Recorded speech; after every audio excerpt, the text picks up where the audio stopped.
Hoje é 13 de novembro de 2008 e eu me encontro na residência do senhor Luiz José Navarro da Cruz. Ele é comerciante, advogado, formado pela Universidade de São José dos Campos em 1968 e é uma pessoa, é um cidadão jacariense que sempre cultivou e proporcionou a criação de um arquivo fotográfico muito estimado por ele e muito precioso, valioso para a cidade. E hoje eu vim conversar com o senhor Luiz José a respeito da história cultural de Jacareí e todos os aspectos ligados à historiografia jacariense. Atendendo ao convite da estudante Cisira, para falar sobre a história cultural de Jacareí, eu então estou aqui com grande prazer, procurando atender aquilo que será perguntado, aos objetivos dessa entrevista, e esperamos que corra tudo bem. Começando então, eu diria, eu me apresentando primeiro, né? Então eu nasci em Jacareí, nascido aqui, meus pais também nasceram aqui, as minhas avós materna e paterna também nasceram aqui, já eram filhas de família de Jacareí, de jacarienses. Então a minha família está aqui sediada desde o século XIX. E então isso é uma coisa, logicamente, que não é muito comum aqui numa cidade que se desenvolveu tanto, cresceu tanto dentro do contexto Vale Paraibano. Jacareí teve assim uma explosão demográfica muito grande, o que até representou um inconveniente para nós aqui de Jacareí. Eu acho que cidades dentro desse aspecto de macro-eixo São Paulo-Rio, São José foi digamos assim, a cidade que mais se desenvolveu em função de uma série de fatores, né? Mas a topografia, São José dos Campos, plana, mais alta, aqui é um lugar mais baixo, muita região, uma região grande que é charco, então São José dos Campos tinha melhores condições. E outras coisas, né? São José dos Campos também teve, na verdade São José é um desmembramento de Jacareí, que se efetivou no século XIX, mas era um pequeno vilarejo e que foi ganhando grande importância a partir do século XX. Eu tenho assim coisas, por exemplo, que eu sei de São José dos Campos, por exemplo, na década de 30, finalzinho da década de 20, São José dos Campos já tinha uma escola que formava professores primárias. E Jacareí não tinha nada, nem ginásio. Jacareí não tinha, foi criado em 1936, quando meu pai foi prefeito aqui.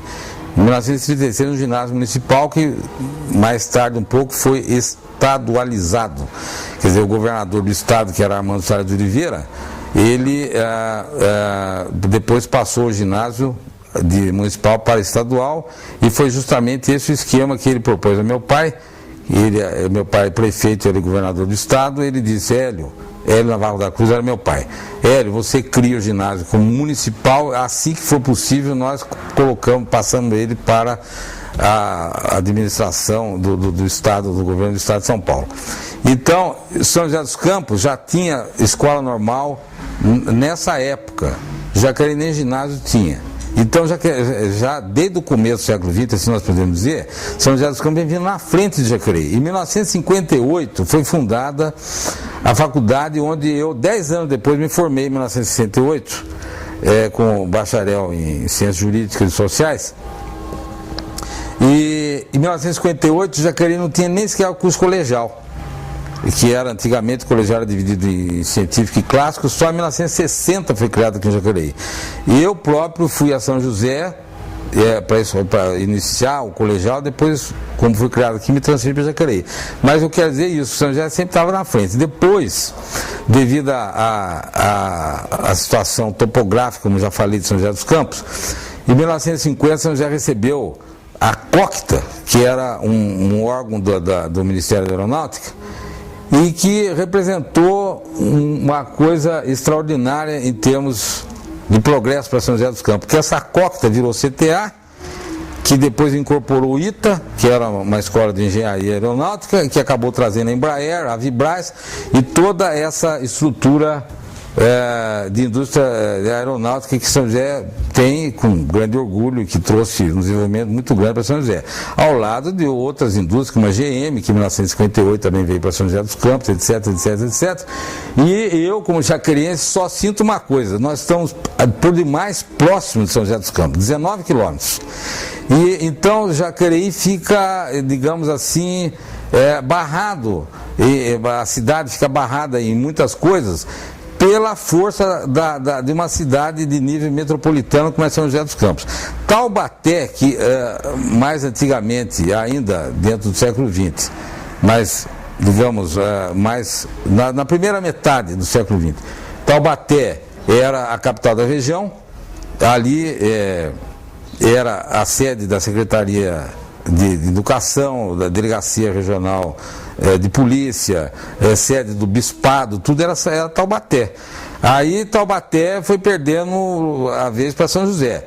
Mas isso cria uma situação um pouco diferente de São José em relação a São José, de Jacareí em relação a São José dos Campos e de Taubaté em relação a São José dos Campos. É o seguinte: primeiro, nós temos 19 quilômetros de distância. Primeiro, uma questão física. Nós temos 19 quilômetros de distância de São José. Taubaté tem 40, então tem o dobro. Segunda coisa é o seguinte: o jacareense normalmente assumiu a posição de suburbano, quer dizer, Jacareí é subúrbio de São José dos Campos. Então tudo em São José é melhor, tudo que se faz em São José dos Campos. Ao passo que Taubaté, em face dessa questão de Taubaté ter perdido a posição de capital da região para São José dos Campos, a população tem uma certa reserva com São José dos Campos. O taubateano, em geral, não gosta nem de fazer compra em São José, coisa desse tipo.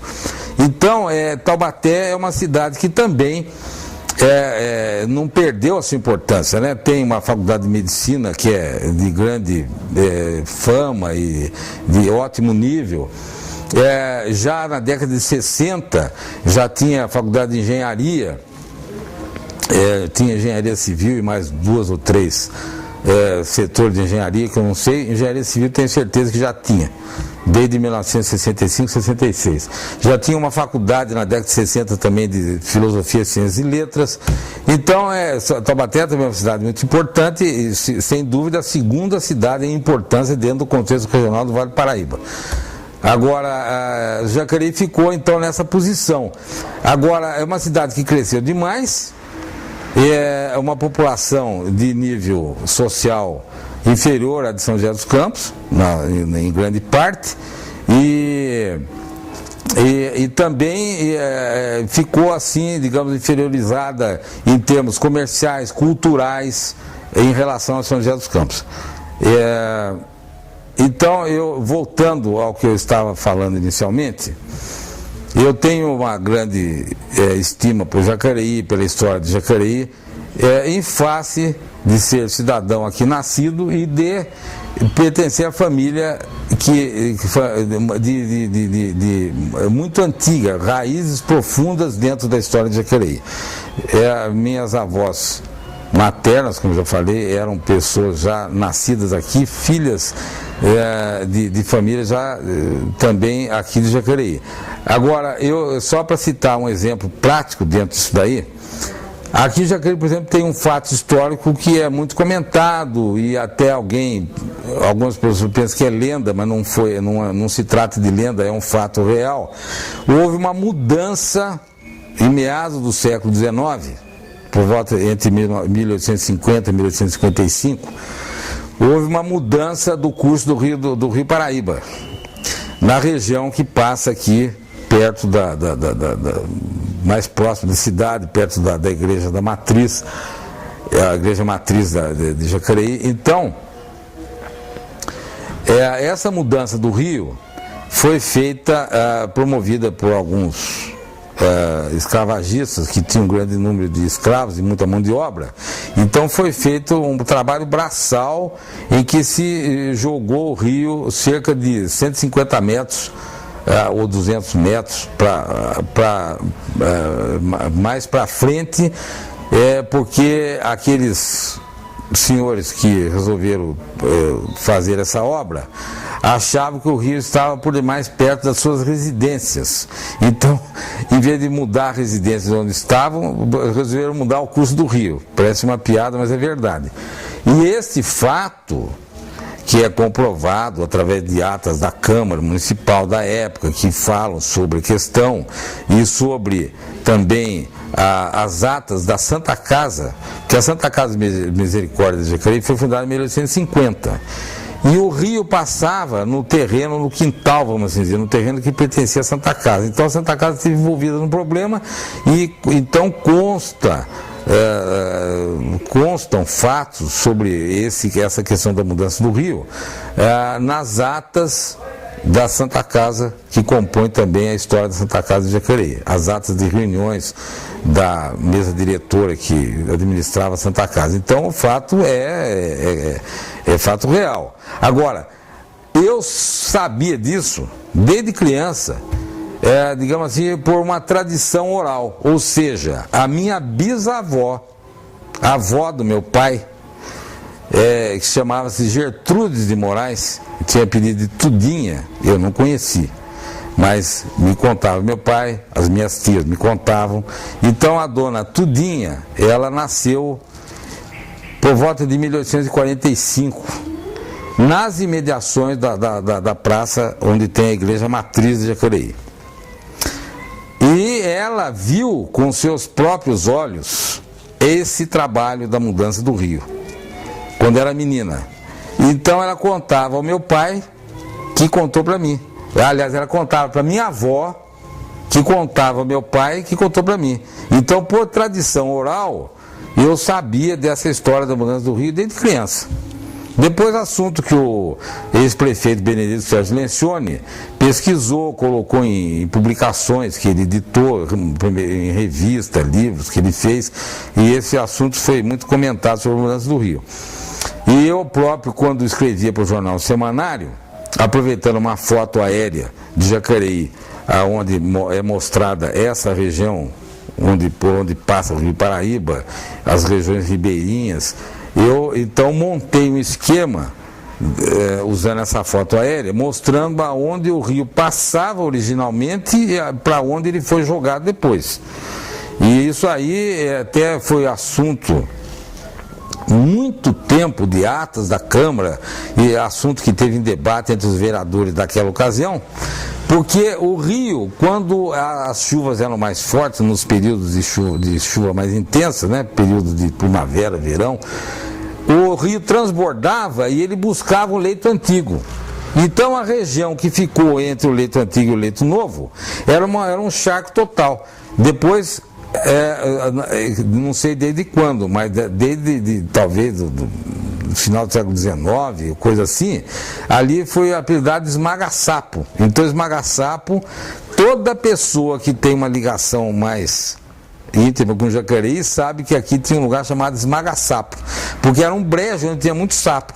Então esse esmaga-sapo, hoje, depois de aterrado na década de 50, foi aterrado pelo prefeito Tito Máximo.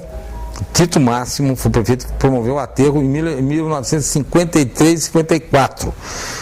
Aterrou essa parte da cidade, porque também ali, sendo um charco, era foco de pernilongo, enfim, totalmente inconveniente aqui para a cidade, né? Então foi aterrado. E na década de 60 iniciou-se, em 1962 mais precisamente, iniciou-se a construção do fórum, novo fórum de Jacareí.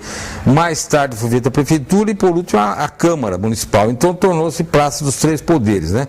Com hoje uma configuração totalmente diferente daquela original, que era o antigo esmaga-sapo, um charco ali que estava até inconvenientemente colocado numa região muito próxima a regiões povoadas, residenciais aqui de Jacareí.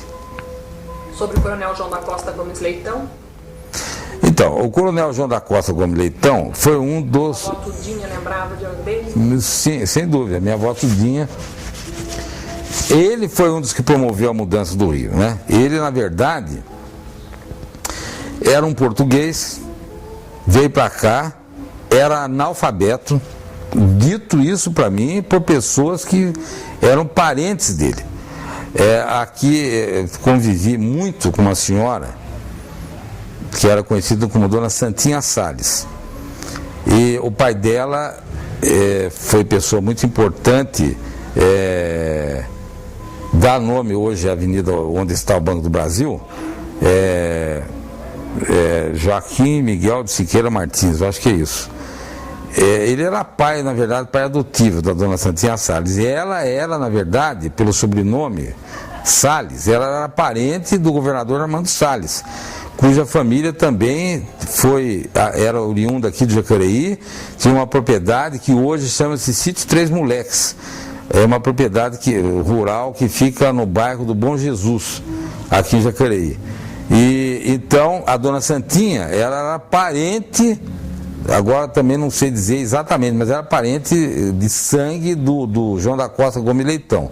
E ela me contava muita coisa sobre ele, e coisas importantes. Então, no caso, por exemplo, que ele era iletrado, era analfabeto, mas era um homem muito inteligente, muito sagaz, e tornou-se o maior fazendeiro da região, o maior escravagista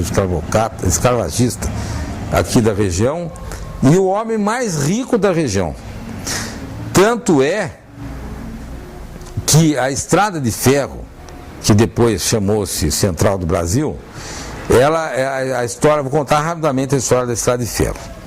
A estrada de ferro, ela começou a ser feita, essa estrada de ferro, que depois chamou-se Central do Brasil, ela começou a ser feita em 1869 e foi realmente inaugurada em 1869. Foi inaugurada em 1876.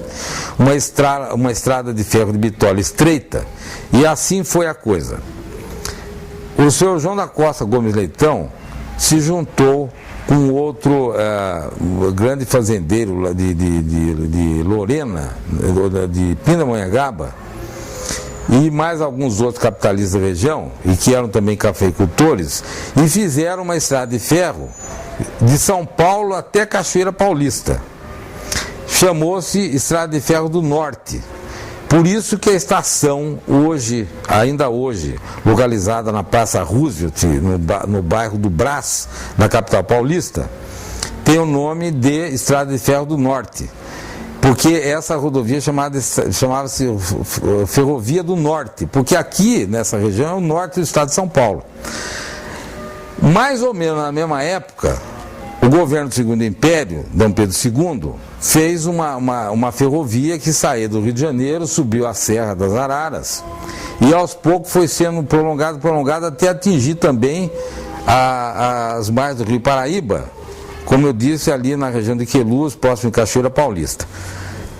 Após a proclamação da República, em 1889, estas duas estradas, a estrada estatal, que era construída pelo governo do Império, que vinha do Rio de Janeiro até as margens do Rio Paraíba, e mais a particular, que era a Estrada de Ferro do Norte, as duas foram ligadas por uma ponte após a proclamação da República. E como em política assim são as coisas, sempre se quer eliminar todo e qualquer mérito que os governadores anteriores, os inimigos políticos poderiam ter, qualquer mérito que poderiam ter. Então o governo da República tratou logo de tirar o nome de Estrada de Ferro Dom Pedro II, que era o nome que era dado à ferrovia que vinha do Rio de Janeiro até aqui, Cachoeira Paulista, e aproveitando a junção das duas estradas, também tirou o nome daqui de Estrada de Ferro do Norte e passou a se chamar então Estrada de Ferro Central do Brasil, que veio até há pouco tempo, quando nós sabemos, ela foi privatizada e foi vendida a uma firma chamada MRS Logística, que hoje opera a antiga Estrada de Ferro Central do Brasil. E a região aqui, urbana, aonde é a única cidade do Vale do Paraíba aonde a estrada de ferro passava dentro do centro da cidade.